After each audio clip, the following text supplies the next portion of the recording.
bridge saw with the front blade breaking the glaze and the rear blade cutting, successfully solving problems such as edge jumping when cutting rock slabs.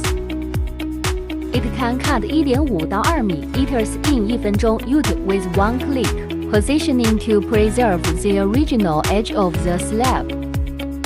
The cutting speed is fast without edge jumping or bottom dropping.